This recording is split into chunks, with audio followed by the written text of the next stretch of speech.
తక్కువ చేసి అబద్ధాలు చెప్పి బ్రతికే అలవాటు కాంగ్రెస్కు లేదు. కాంగ్రెస్ చేసినది చెప్పుకోదు.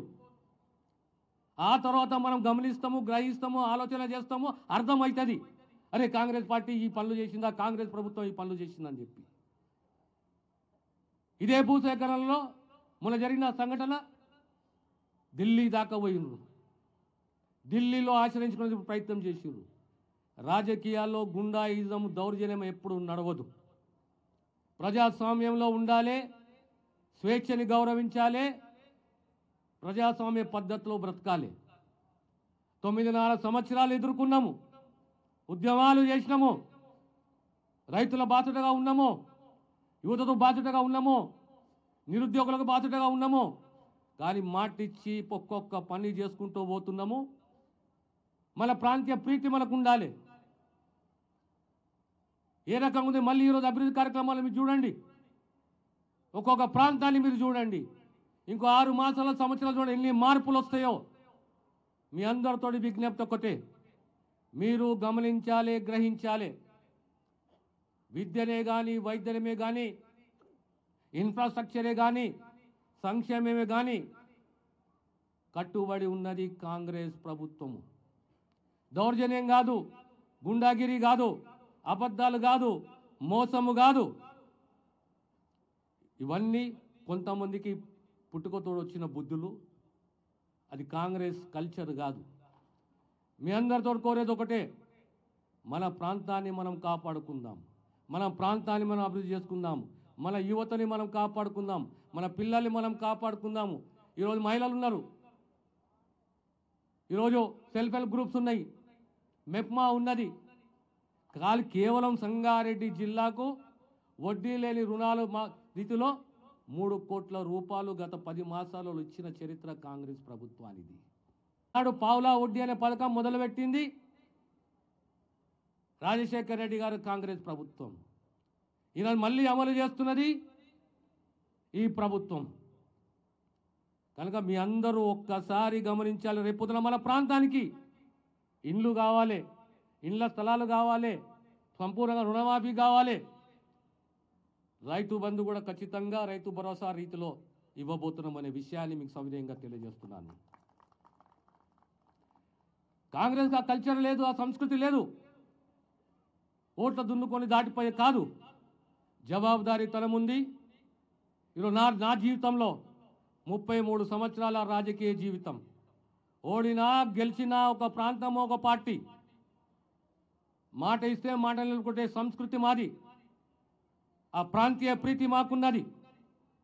మా ప్రాంతమే కానీ, తెలంగాణ ప్రీతి కానీ, తెలంగాణలో అనేక మార్పులు తీసుకురావాలి, ఇంకా అనేక సంస్కరణలు తీసుకురావాలి. ఇంకా ఆ దిశగా మా ప్రయత్నం ఉంటుంది.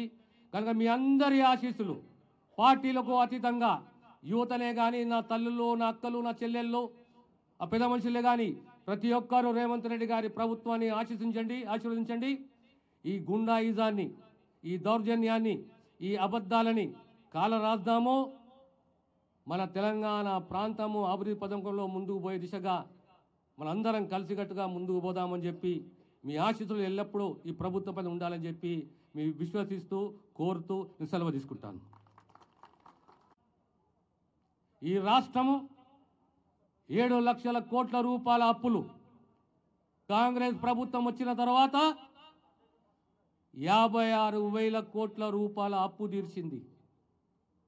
మీకు సంక్షేమాన్ని ఇస్తూనే 54,000 ప్రభుత్వ పోస్టులు భర్తీ చేసిన చరిత్ర కాంగ్రెస్ ప్రభుత్వాన్ని రేవంత్ రెడ్డి గారిది.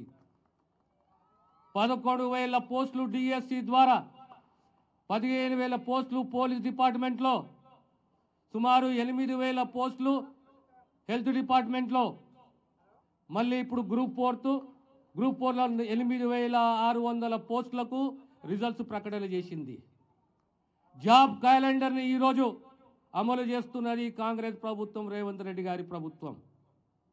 ఇవన్నీ మీకు నేను గుర్తు చేస్తున్నాను. అబద్ధాలు, మోసము, దగా కాంగ్రెస్ పార్టీ నమ్మదు, కాంగ్రెస్ ప్రభుత్వం నమ్మదు, కాంగ్రెస్ నాయకత్వం నమ్మదు.